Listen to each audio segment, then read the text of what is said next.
ya mungkin hanya kayak kolega dekat lah. Ya hanya orang-orang terdekat yang bisa di situ ya. Dan yang paling parahnya adalah ya mereka harus nyogok bahasanya lagi.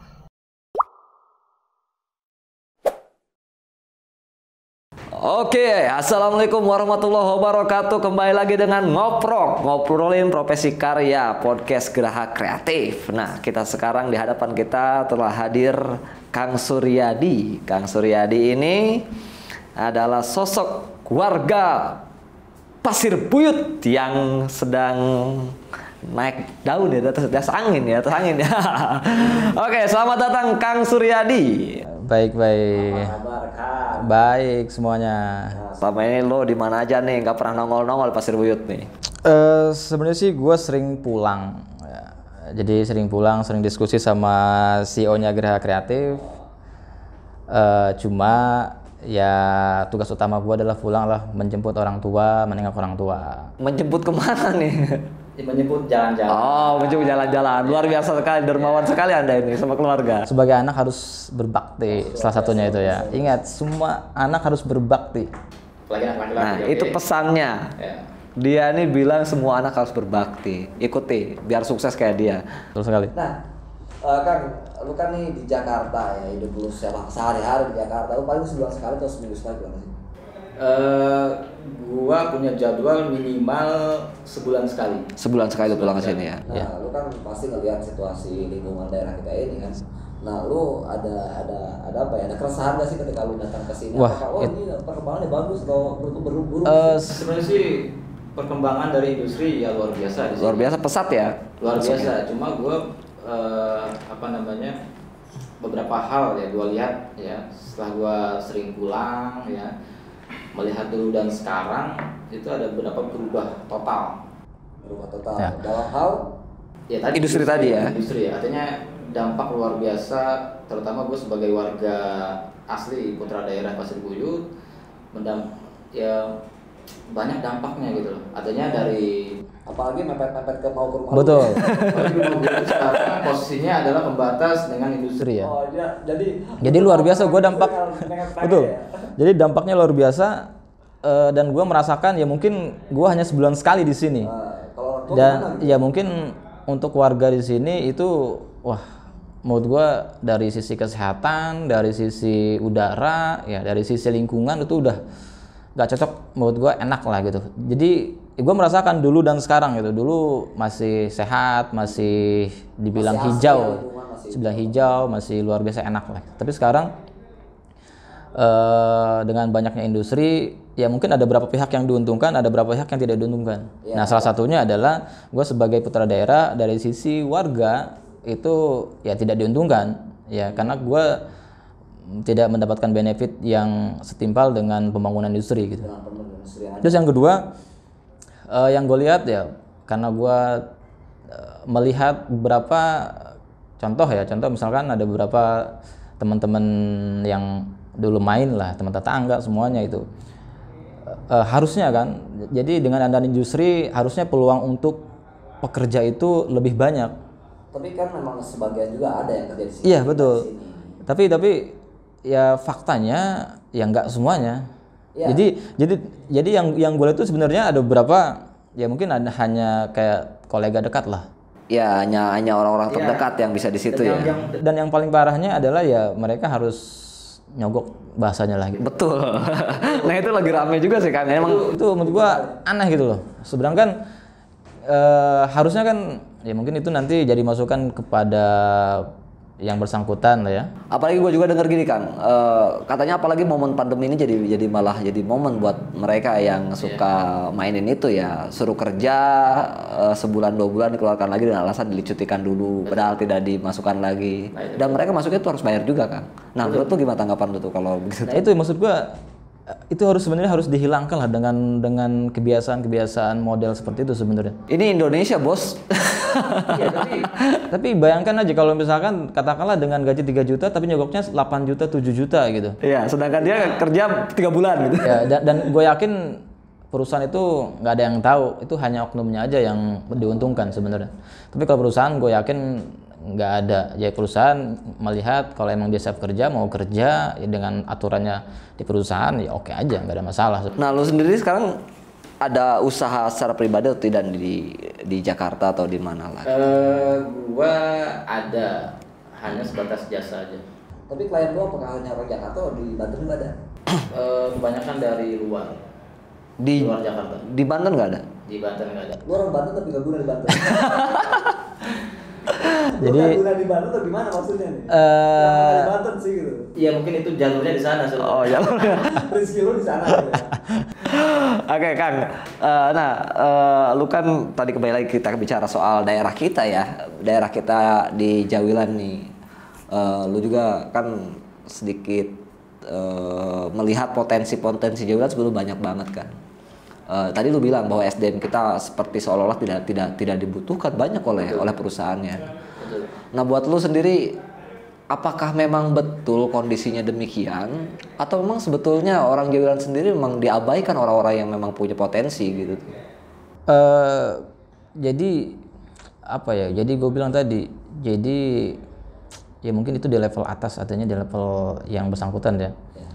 Karena tadilah, jadi siapa yang terdekat itu yang diambil. Bukan lihat potensi ya? Iya, jadi yang seharusnya kan memang, jadi ada aturan ketika memang ada pembangunan di sini, ada persentase di mana atau misalkan 60% putra daerah, tapi di situ kayak semacam diberi komitmen bahwa memang ini harus terus bekerja gitu, sehingga nanti pendapatannya terus persiapannya juga ya sama gitu loh. Artinya persiapan dari SDM-nya, misalkan contoh sebelum masuk kita sudah komitmen itu kan.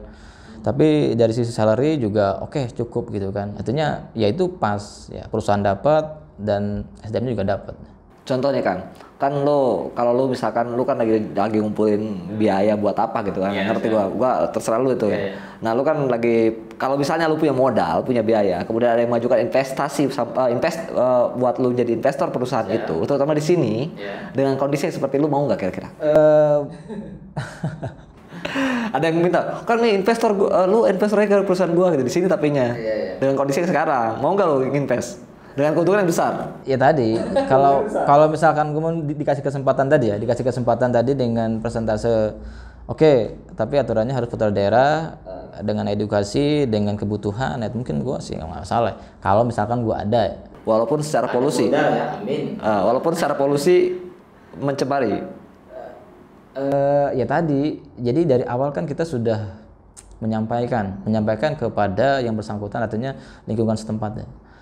Jadi ketika ada pembangunan ini dampaknya adalah ini. Tapi kalau misalkan mungkin karena tadi kalau dari awal kita sudah sepakat, dari pihak perusahaannya memberikan penjelasan pembangunannya ini, nanti efeknya ini, ya kira-kira warga menerima atau tidak, ya pasti kan nggak menerima. Tapi kan ada solusi yang lain, misalkan tadi apa sih dana yang untuk warga itu, biasanya dana kesehatan gitulah. Nah itu CSR ya, CSR. Ya mungkin warga kalau emang sesuai katakanlah 1 kakak itu ya oke aja sih, mungkin nggak masalah ya. Tapi yang selama ini kan yang jadi masalah tadi, udah dapat dampaknya tapi nggak semuanya merata. Dari sisi ya, ada beberapa mungkin yang warga yang nggak sesuai lah nilainya. Nah kalau lu lihat dengan kondisinya begini nih, kondisi daerah kita nih, kan gua nggak nyari juga yang siapa yang salah gitu kan. Betul. Tapi kalau sudut pandang lu sendiri nih, kita sebagai masyrakatkah yang salah ketika menjual lahan kita untuk menjadikan sebuah perusahaan, atau bang itu kendala apa atau yang lain gitu menurut lu, pandangan lu? Itu sih pro kontra, artinya artinya pro kontra, artinya kan itu hak milik, bukan hak milik warga ya.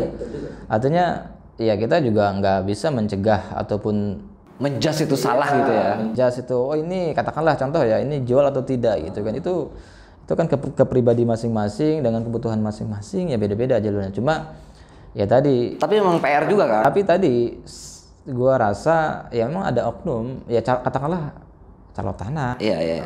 Ya silahkan lah. Cuma kan yaitu kembali lagi ke yang punya tanah ataupun yang lain-lain lah. Kenapa mereka ada jual ataupun dia buat apa, kan kebutuhan masing-masing. Karena yang sekarang sudah jalan total ya kan, berapa hektar sudah jalan, yang ya gue ngerasain lah dari zamannya gue kecil sampai dengan sekarang tuh perbedaannya luar biasa, dampaknya luar biasa. Ya mungkin tadi dengan ada industri untuk warga ataupun warga Pasir Bud sendiri harusnya kan punya minimal terserap 90% untuk kebutuhan orang pekerja. Nah, tapi kenyataannya kan di lapangan nggak ada.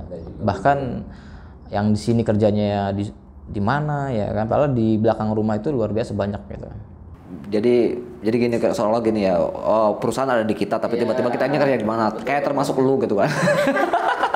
Lu kan perusahaan sini banyak bos, kenapa lu harus di luar gitu? Kan banyak yang bilang begitu. Gue tuh sebenarnya kesasar sama. Gue juga pernah gitu. Gue pernah kan kerja di Depok nih. Tiba-tiba di tetangga gue ngapain sih jauh-jauh kerja di Depok gitu kan? Di sini banyak perusahaan gitu kan. Nah itu juga yang sering jadi. Sebenarnya sih awal mulanya adalah kita mencari ilmu. Ya mungkin semua orang gua rasa ya. Apalagi ya ini kita buka aja. Jadi awalnya kita ke Jakarta ya awalnya mencari ilmu. Akhirnya kita kepepet untuk kebutuhan, akhirnya kita coba pelan-pelan nyari lowongan sana, coba terus akhirnya kan dari situ kan kita dapat pelajaran, dapat ilmu dan dapat benefit luar biasa. Nah dari situ kita coba, hanya kita bandingkan antara yang di mana di daerah sama yang di kota. Oh ternyata ya tadi lah gitu. Jauh banget. Jauh luar biasa. Tapi kan kalau bicara soal gitu pengeluaran di Jakarta juga lebih besar bos. Luar biasa lah. Jadi hanya cukup makan sebenarnya. Tapi nggak apa-apa, yang penting berkah kan. Nah ini bos, gua kan situasi udah begini gitu, kita nggak bisa lagi menyalahkan siapa ataupun siapa yang kita lihat gitu kan. Situasi kita udah seperti ini, banyaknya industri segala macem. Menurut lu terutama anak-anak muda sekarang nih, anak-anak yang sekarang sedang belajar dan apalagi gua rasa ada sesuatu yang harus kita lakukan nih melihat kondisi daerah kita ini seperti ini gitu kan. Nah apalagi perusahaan tidak banyak yang bisa masuk ke perusahaan tersebut gitu. Kenapa Kang? Nah karena itu jadi pertanyaan kenapa, jadi pertanyaan besar kan. Nah menurut lu sendiri, lu ada solusi nggak sih dengan lu ada pikiran harusnya orang Jawa begini-begini dengan kondisi yang sekarang, ada nggak Bang kira-kira?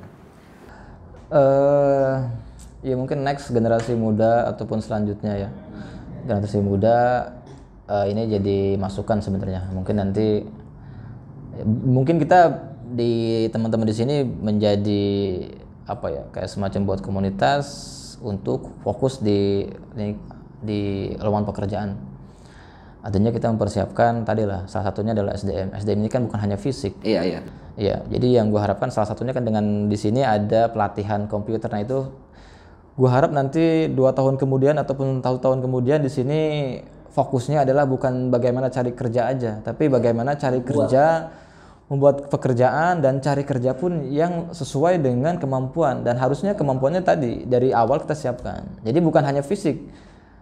No sogok ya? No sogok lagi. Iya, jadi no sogok. Terus bayangkan ya. Jadi bayangkan di sini beberapa orang yang levelnya administrasi bukan hanya orang putra daerah tapi orang-orang luar, orang jauh. Betul? Iya betul banget sih. Paling cuma 10% kalau. Karena tadi secara SDM kita belum mampu. Makanya kita saya harap dengan adanya pelatihan di sini setiap hari, dengan adanya mempersiapkan SDM, kita siapkan materi dengan bidang backgroundnya ya komputer lah tadi kan. Itu ya gue harap nanti next kedepannya kita bisa bersaing, kita bisa mempersiapkan. Walaupun kita jadi pekerja pabrik, tapi minimal kita sebagai office awal. Oh iya. Minimal sebagai admin ya. Administrasi ya, jadi administrasi segala macam. Nah itu juga gua pernah ngobrol kan nih. Betul. Pernah ngobrol sama salah satu teman gua yang gua kenal gitu kan di perusahaan, dan dia punya posisi yang lumayan juga. Nah tapi gitu kan pembahasannya, perusahaan tuh bukan berarti tidak mau menerima. Betul. Tadi benar kata lu, SDM kita harus persiapan. Jadi mereka tuh menganggap bahwa di sini ya ada mungkin potensi kemampuan mungkin, tapi dari cara kerja mereka tidak komitmen, tidak on time dan lain-lain. Apalagi ngerasa warga pribumi itu. Nah menurut lo bicara soal suka ngerasa gua nih orang sini lo, daerah tempat gua, apa punya gua gitu kan, sampai akhirnya juga ada rasa bahwa perusahaan ini seperti ya semaunya gitu ketika kerja, karena nganggapnya dia pendatang gitu. Gimana untuk lo respon lo gitu kalau gitu kan? Sebenarnya sih ya mungkin kalau kita posisi di dalam perusahaan, kita nyari yang terbaik yang bisa. Pasti. Betul, itu Pasti. gue yakin perusahaan apapun pasti nyari yang terbaik, nyari yang bisa, nyari yang cepat, yang dibutuhkan sesuai dengan kemampuannya. Nah, masalahnya tadi, ya mungkin tadi alasan kalau kita bicara dengan level ego pribumi itu tadi ya. Bukan dengan calon-calonnya, tapi kita mungkin ya komunikasi dengan level atasnya. Gue yakin nanti pasti masalahnya tadi tidak ada kesiapan di itu. Mereka mungkin mau aja menerima warga sini asli gitu kan, tapi ya dengan kemampuannya kurang, akhirnya kembali lagi lah rutinitasnya adalah menjadi pekerja kasar. Itu yang gua sayangkan sebenarnya. Padahal punya kesempatan, makanya nanti next generasi yang sekarang dengan adanya komunitas di Geraha Kreatif, mudah-mudahan kedepannya lebih baik, lebih maju dengan persiapan SDM. Apalagi dengan di bidang teknologi informasi, harusnya kita lebih bisa bersaing. Karena kita 80% ya punya kesempatan sebenarnya. Semua orang pasti punya kesempatan. Iya, punya kesempatan. Artinya 80% kita tahu lokasinya di sini, ya kita tahu kemampuan kita apa yang dibutuhkan. Gitu. Kalau lo bisa hitung berapa perusahaan coba di Kecamatan Jawilan aja begitu banyak. Kalau kita warga Jawilan tuh ya minimal misalnya lulusan SMA ya. Lulusan SMA di Jawilan paling berapa ribu sih gitu ya. Iya. Karena di kita juga masih banyak putus sekolah kan. Iya betul. Masih banyak putus sekolah, dan kalau kita hitung berapa ribu lulusan sekolah di kita tingkat SMA, kemungkinan besar kan bisa masuk semua harusnya ke perusahaan. Betul, gitu kan. betul. Tapi tadi gua tekankan lagi bahwa banyak juga yang bahwa perusahaan juga ada berpikir begitu bahwa SDM di kita ini tadi merasa pribumi gitu tuh. Nah menurut lu tadi kita kayak gue belum begitu jelas tuh. Menurut lu kenapa sih orang kita selalu berpikir begitu gitu? Tempat-tempat gue, rumah-rumah gue semua gue kerjaan juga dong gitu. Sampai kayak tidur, tempat kerjaan dan lain-lain gitu kan. Gimana tuh respon lu? Karena menurut gue nggak bisa kita cuma nyalain satu pihak bos. Betul. Kita harus balance bahwa kita juga harus mengoreksi daerah kita nih, warga kita juga gitu. Betul. Artinya tadi kembali lagi ke pembelajaran ilmu lah tadi. Kalau kita belajar kan bagaimana cara menghargai, berterima kasih dengan pekerjaan, ya itu kita nggak mungkin semena-mena karena tadi dasarnya kita adalah pribumi. Ya kita otak kita sudah menganggap wah pribumi lakukan apa saja tidak dilarang gitu kan. Ada kekuasaan daerah ya bicaranya. Itu sebenarnya salah. Yang kita harus siapkan adalah memang kesiapan tadi SDM pengetahuan kita untuk kebutuhan. Nah, ya mungkin tadi lah gue harus tekankan memang ya gue sangat support dengan Geraha Kreatif. Ada generasi yang sudah mulai mau belajar ya dengan teknologi informasi yang dasar lah tadi, ada Microsoft Office, Word, ya terus Excel, itu kan sebenarnya hal dasar. Ya dasar banget itu. Hal dasar dan dibutuhkan banget juga di perusahaan. Dibutuhkan ya kan, surat menyurat. Nah itu ya gue akuin dulu dari kecil sampai dengan gue SMP ya. Kita SMP pertama. Gue nggak mengenal komputer itu. SMP kan nggak kenal kita SMP. Ya, artinya nggak mengenal, artinya nggak tahu bagaimana cara itu komputer bekerja. Ya akhirnya gue sekolah SMA, dari situlah gue terbuka ternyata memang peluang tuh seperti ini. Artinya tidak semua diselesaikan dengan tenaga, tapi ya tadi lah dengan pengetahuan itu akan merubah. Ya intinya tadi ya dengan kondisi kan kita bisa lihat aja kan orang-orang yang di sini nih tadi seperti yang gue katakan bahwa mereka malas kerja atau segala macam karena masa pribumi. Betul. Nah, ketika lu di luar begitu enggak? Kan lu bukan pribumi kan, jadi nggak mungkin kayaknya. Gua ada malas-malasan. Sebenarnya enggak, jadi bukan malas ya jatuhnya, tapi ada beberapa hal yang memang lanjut aja. Ada beberapa hal yang jadi bukan malas kategorinya, tapi kita berusaha. Jadi ada dua prinsip gua ya, bekerja dan mencari ilmu dan mendapat benefit. Jadi banyak belajar itu jadi pengalaman, dan bonusnya adalah tadi dapat uang. Sehingga nanti uang menyesuaikan dengan kita belajar. Itu prinsip gua dari dulu. Jadi ketika kita penuh belajar total, artinya dari perusahaan pengalaman ya, kita banyak teman-teman, dan setelah kita gali informasi, pembelajaran penting jadi pengalaman. Terus akhirnya kan tadi dengan ketika kita resign kita punya bekal ilmu sehingga kita persiapkan untuk next ke depan. Sampai ada begini loh Kang, ada yang ngomong bahwa kayaknya orang-orang Gewila ini banyak yang keluar dan sukses gitu. Gua ada di kampung gak sukses-sukses gitu. Berarti apakah menurut lu pola yang tadi juga nempel ya? Karena merasa di kampungnya dan dia merasa maunya. Beda halnya ketika dia keluar gitu, memang benar-benar sungguh-sungguh gitu. Ada proses belajar tadi kata lu ya. Jadi sebenarnya ya ini bukan proses instan ya. Ya mungkin di luar sana mengetahui kita di sini adalah kembali dengan sukses dengan instan. Sebenarnya salah total. Iya betul. Jadi ada proses yang panjang ya. Jadi gua klarifikasi di Jakarta ya mungkin ataupun foundernya CEO ini kreatif bisa bicara banyak. Kita seperti sekarang itu ya prosesnya bukan instan tadi. Iya. Kita sekolah, ya kita belajar, ya kita bertahun-tahun juga lu kan ya, hidup di sana. Kita baca buku, ya kita punya teman yang lebih pintar, lebih cerdas, ya kita belajar dari mereka. Jadi ya tadi jadi modal kita hanya itu, kita nggak punya modal apapun. Modal kita hanya dua, belajar aja. Ya intinya kesimpulannya kan begini, ketika dia mau di kampung sukses pun bisa aja gitu kasarnya. Betul. Kan banyak orang yang harus merantau nih, harus ke Jakarta biar gue sukses kayak orang-orang Gawilan yang lainnya katanya yang merantau. Tetapi mereka sendiri bahwa di kampung tidak bisa sukses seolah-olah gitu. Padahal dia juga bisa gitu kan. Cuma mungkin pola yang lu tadi sebutkan itu tidak dilakukan ketika di daerahnya. Betul. Karena mungkin banyak hambatan-hambatan di daerah. Kita banyak nongkrong dan teman-teman yang lain-lain. Betul. Gitu ya. Jadi kembali ke kebiasaan. Nggak kebiasaan. Jadi ya tadi sebenarnya kan gua dan Joe itu keluar dari kampung itu mungkin pas zamannya SMA. Iya. Ya. Jadi setelah lulus SMP, nah itu gua sekolah ke Rangas Bitung dan itu dari situ sudah mulai kita coba belajar pelan-pelan. Kita orang mandi, katakanlah kita nggak punya siapa-siapa di sana gitu bos. Betul. Ya kita nggak punya siapa-siapa di sana, kita hanya punya teman-teman ya. Ya tadi nggak mungkin kita punya kesempatan dan mungkin jalannya juga kita akhirnya dibukalah ternyata begini cara kerja komputer. Ya, akhirnya kita belajar yang lain, berkomunikasi ya. Dari situ kita mulai akhirnya kita ke Jakarta melanjutkan modal yang kita punya adalah tadi hanya sebatas keinginan, mimpi.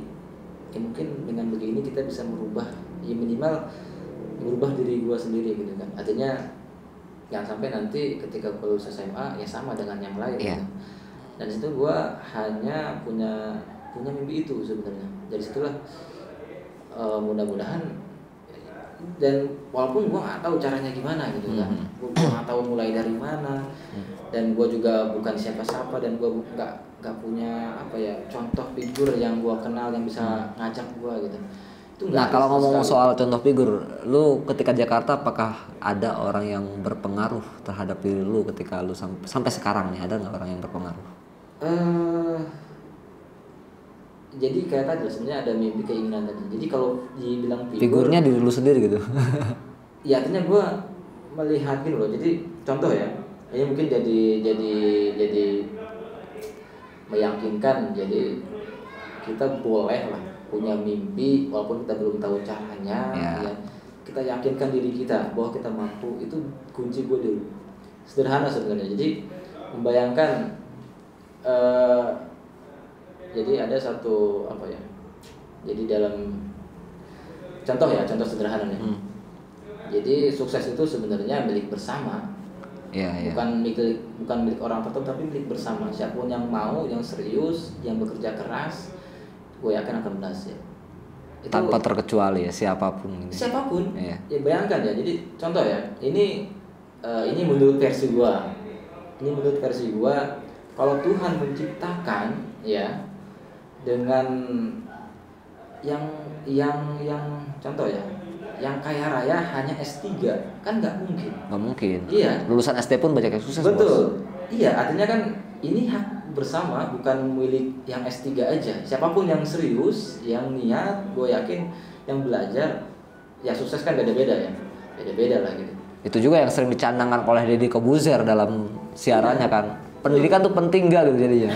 Yang penting itu adalah orang yang mau berhasil gitu ya, yang ada keinginan akhirnya, bukan soal pendidikannya aja ya, gitu. Sebenarnya sih ya pendidikan penting lah. Penting buat gue penting karena Penting, pasti. bagaimana kita tahu jendela dunia kalau kita nggak baca buku. Ya, betul, betul. Dengan kita setiap hari seperti ini.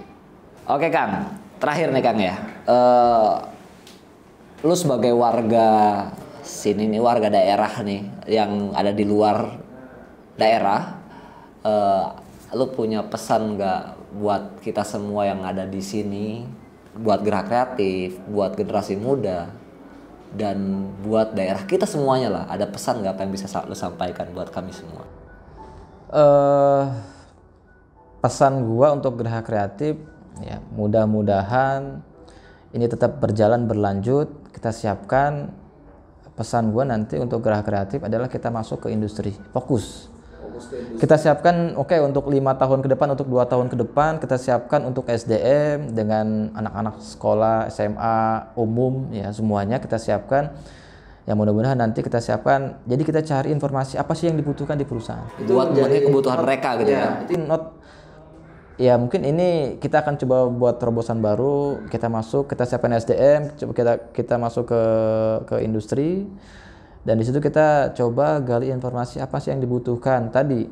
Jangan sampai nanti berkelanjutan kayak semacam, katakanlah maaf ya, jadi pekerja kasar lagi. Ya intinya kita tuh Gerak Kreatif intinya lu maksudnya responsif gitu ya. Maksudnya responsif dalam situasi sekarang ini. Jadi kita siapkan segera mungkin SDM kita coba belajar dari sekarang. Kita mungkin tahun ini yang lulus edukasi, yang lulus informasi berapa ratus, kita siapkan. Next nanti alumni ini kita siapkan untuk ke sana arahnya.